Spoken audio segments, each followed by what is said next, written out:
akan berdamai. So jadi masalah ini masalah kecil. So tidak usah bingung banyak tentang masalah Palestina sama Israel. Kayak tadi Pak Ramzi cerita, ini kita jalan-jalan, kita ngopi bareng di Starbucks sama orang Palestina lah, bingung kan? Jadi sebenarnya yang perang siapa nih? Sebelum melanjutkan, kami beritahukan kepada Anda, konten ini berisi narasi atau informasi dari berbagai sumber yang sedang banyak diperbincangkan di media sosial yang bisa Anda perdebatkan. Reaksi Nusantara memberikan peluang untuk Anda mengkomentari sesuai tema video yang kami sajikan. Komentar Anda akan kami alokasikan sebagai masukan dan bahan pertimbangan sekaligus untuk menguji validitas sesuai data dan fakta yang sebenarnya. Simak video ini sampai selesai sebelum Anda berkomentar supaya tidak gagal faham. Komentar Anda akan sangat bermanfaat dan efektif mengedukasi untuk membedakan antara berita hoaks dengan fakta yang sebenarnya. Bagikan link reaksi Nusantara ke media sosial lainnya supaya mereka juga bisa berbagi informasi bersama kita semua. Yang perlu diperhatikan, reaksi channel tidak melayani komentar Anda yang belum subscribe. Terima kasih dan salam damai untuk Indonesia bersama reaksi Nusantara. Kami memberi, dan Andalah yang menilai. Kita harus selalu membuat damai. Jangan lupa diberkati orang yang membuat damai. Jadi kata damai itu lebih besar pada kata perang. Israel pasti loves Palestina, Palestina pasti loves Israel. Dua-duanya perlu damai, dua-duanya akan berdamai. So jadi masalah ini masalah kecil. So tidak usah bingung banyak tentang masalah Palestina sama Israel. Itu bukan masalah agama. Tapi yang sudah transfer ke Indonesia itu yang salah. Orang Indonesia sudah dengar itu masalah agama Islam melawan agama Yahudi dan agama Yahudi melawan agama Islam. Itu salah. Buktinya di mana? Buktinya aku mau selesai ini, mau jalan ke mall sekarang. So jadi see you next time. Nanti kalau bisa lagi di mall di upload nanti supaya kami tampilkan di sini. Jadi upload ke YouTube-nya Pak Ramzi, lalu saya ambil dari YouTube-nya Pak Ramzi, saya tampilkan di sini. Baru 2 hari kemarin aku jalan dari Jaffa Gate sampai Gereja Makam Kudus dan aku kaget, aku sudah lihat juga beberapa toko souvenir udah mulai buka karena juga wisata sudah mulai masuk. Kemarin ada grup pertama setelah corona sudah masuk ke Yerusalem, puji Tuhan. Jadi selalu ada kabar baik. Yerusalem adalah kota damai dan selalu ada kabar gembira di Yerusalem. So jadi turis udah mulai datang, perang udah selesai, jadi hidup udah mulai, live kami di sini udah seperti biasa, puji Tuhan. Karena firman Tuhan itu yang benar. Yerusalem adalah kota shalom, adalah kota damai, the city of peace. Luar biasa. Oke, luar biasa Pak Ramzi. Tuhan Yesus memberkati Pak Ramzi dan Israel dan juga Palestina ya. Luar biasa, luar biasa. Thank you banget dan jangan kapok Pak Ramzi untuk hadir. Oke, luar biasa. God bless you Pak Ramzi, teman-teman yang di live. Sampai jumpa lagi. Maafkan karena nggak bisa semuanya ditampung. Luar biasa Pak Ramzi. Kita masih lanjut sampai jam 12 waktu Indonesia. Jadi masih 2 jam lagi. Luar biasa. Ini juga informasi baru buat saya ya. Informasi seperti ini cukup menarik sekali. Dan yang kita sangat kurang ya informasi. Kita ini orang kampungan bener ya. Tapi luar biasa ya dengan informasi ini akan mencerahkan. Kayak tadi Pak Ramzi cerita. Ini kita jalan-jalan, kita ngopi bareng di Starbucks sama orang Palestina lah. Bingung kan? Jadi sebenarnya yang perang siapa nih? Yang perang ini katanya Israel lawan Palestina, tapi orang Palestinanya ngopi bareng sama orang Israelnya. Nah ini jadi bingung kita nih, ya kan? Ternyata tidak seperti yang dihembuskan oleh Menteri Luar Negeri, ya kan? Itulah sebabnya tadi di awal siapa tadi bilang Israel nggak perlu dibela. Ya, memang Israel nggak perlu dibela. Kita itu hanya mau kasih tahu kebenarannya bahwa tidak ada yang namanya orang-orang Israel itu menganiaya orang-orang Palestina. Tidak ada karena kepentingannya bukan itu. Bahkan tadi ya yang saya beritain dari fakta Israel tadi. Ada fitnahan katanya nggak mau kasih vaksin segala macam. Nggak juga, nyatanya mereka tetap kirim vaksin. Justru orang Palestinanya waktu itu menolak vaksin dari Arab. Nah, jadi saya kira Hamas ini membuat propaganda dengan mengerikan sekali ya. Dan nampaknya dipergunakan oleh Menteri Luar Negeri kita si Retno itu buat menipu rakyat untuk agenda pribadi. Kemarin Pak Ponto ya, Pak Soleman Ponto itu ya dengan gamblang bilang ini agenda pribadi. agenda pribadi yang kemudian mengorbankan seluruh rakyat Indonesia. Luar biasa sekali. Oke, kita mau lanjut dulu ya sambil menunggu Pak Gai Hadaya. Ini orang Israel juga. Nah, kita akan tunggu mungkin karena tadi masih baru pulang kerja tadi ya. 1 jam yang lalu baru pulang kerja, jadi kita ini kemarin beliau antusias mau masuk. Cuman kan kemarin kita nanggung ya. Nah, saya udah mau selesai. Udah kurang 15 menit, ini Pak Hadaya mau masuk. Dia bilang, wah tanggung lah, besok aja saya bilang.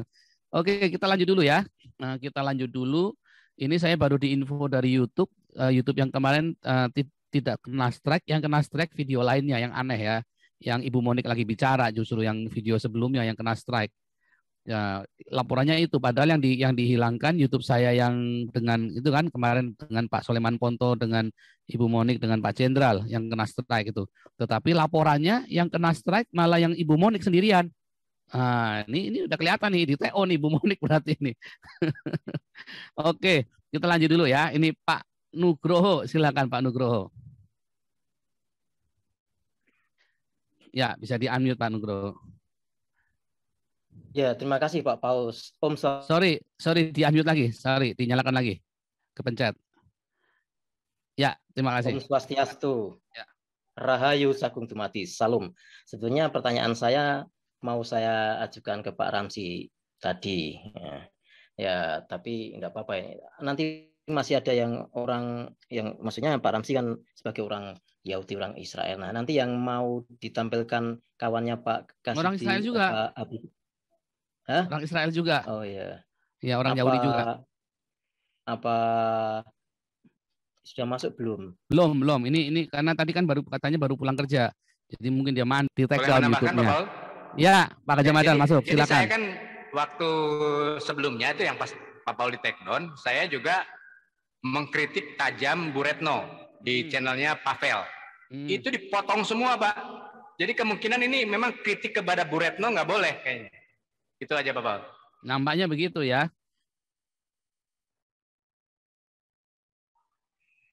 Mati suaranya Pak Paul.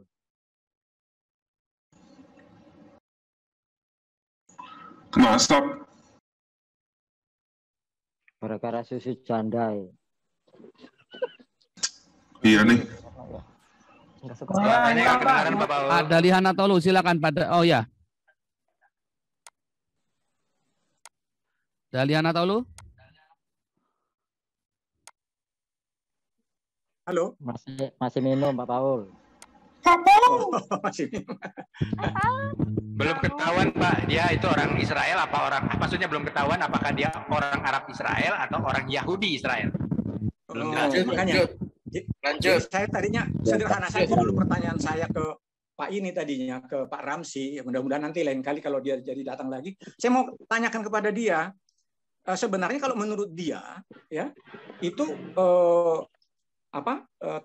tanah Kanaan itu yang Israel sekarang itu menurut dia siapa sebenarnya pemiliknya, kan wilayah itu milik siapa, karena itu yang sebenarnya yang permasalahan selama ini kan. Kemarin sudah dibahas Pak Dalian. Kemarin sudah dibahas yang minggu lalu bahwa itu tanah Kanaan dan orang Ismail itu udah nggak ada tuh zamannya 700 tahun sebelum Yesus. Nah, saya mau tanya ke Pak Ramsi, kalau menurut dia itu siapa? Pak Ramsi sendiri, karena ya sudah dibahas kemarin. Kemarin sudah dibahas. Minggu kemarin, iya. Minggu kemarin dengan Pak Ramsi ada judulnya Ramsi Israel, ada gambarnya. Cari di video saya Joseph Paulusang, itu sudah dibahas kemarin. Oh, iya. Karena saya perhatikan begini, saya lihat begini. Kan di awal itu sebenarnya kan selalu berita-berita itu kan selalu diarahkan menganeksasi, jadi penjajahan seperti yang Bu Retno itu ya. Yang Bu Retno itu kan kita sesali lah yang di PBB itu dia. Di awal dia pidatonya diarahkannya ke playing victim dulu kan. Dia kan ceritakan dulu ada bayi yang seperti apa itu dulu kan. Kemudian di framingnya ke belakang bahwa ini adalah masalah bukan masalah wilayah, tapi ini masalah penjajahan, kan ke sana diarahkannya. Sehingga dihadapkan kita ke permasalahan bahwa ini adalah bertentangan dengan undang-undang kita kan itu sebenarnya ke sana diarahkan sama dia. Nah, kemudian pembicaraan berikut pembicaraan sebenarnya di kalangan netizen dan yang orang-orang terdidik lah di Indonesia ya, besar-besarnya juga bahwa ini kan masalah wilayah gitu ya. Ini kan sebenarnya permasalahan wilayah. Tapi Bu Retno kan nggak menggiring ke situ, dia menggiringnya ke masalah ke penjajahan kan ke situ, ya kolonialisme. Nah, tadi kan Pak Ramzi mengatakan bahwa ini dilihat geopolitiknya, ternyata ini kan masalah ekonomi gitu loh, ya ternyata kan semua sudah mengatakan bahwa ini bukan masalah agama, Ramzi malah mengatakan ini masalah ekonomi. Jadi memang betul-betul kalau kita tarik ke dalam negeri sekarang, ya kan kita tarik ke masalah ke kita sekarang ya. Nah, makanya kemarin itu kan kita itu kan mau mengedukasi masyarakat Indonesia saja sebenarnya kan, supaya tadi juga sudah kita katakan bahwa kita tidak membela Israel, kita harus netral lah ya melihat ini ya dari kemanusiaannya seperti itu. Nah tapi ini kan sekarang kan selalu terus kan digiring apalagi di waktu Pak Ponto yang di TV One itu Pak Ponto dengan Bu apa itu kan si Haikal itu kan selalu menggiring ini ke masalah ke agama kan. Ya. Kemudian juga si Husin yang dari Palestina itu juga menggiringnya ke, walaupun dia bilang tidak ada masalah agama, tapi buntutnya dia bilang kan ke masalah agama. Kan ini masalah kita sekarang. Nah itu loh yang mau saya sampaikan tadinya untuk menjadi ini kita gitu loh. Menjadi suatu pemikiran-pemikiran kita. Itu aja Pak Bol. Itu aja. Ya, oke, luar biasa. Ini kita lanjut ke Pak Habibie agar memandu acara selanjutnya. Pak Habibie. Ini Pak Khaled sudah masuk ya, Pak Habibie. Terima kasih Anda telah meluangkan waktu untuk memberi masukan kepada kami, dan semoga komentar Anda bisa bermanfaat untuk edukasi generasi penerus bangsa ini, terutama bagi diri kita sendiri dan untuk mereka yang mau berpikir dengan akal sehat. Karena dengan akal sehatlah kita bisa bedakan mana yang terbaik untuk orang lain, saudara, keluarga dan terutama untuk diri kita sendiri. Semoga hari-hari Anda selalu dirahmati Tuhan Yang Maha Esa. Dan sampai ketemu lagi di konten Reaksi Nusantara channel berikutnya. Salam sejahtera bersama keluarga.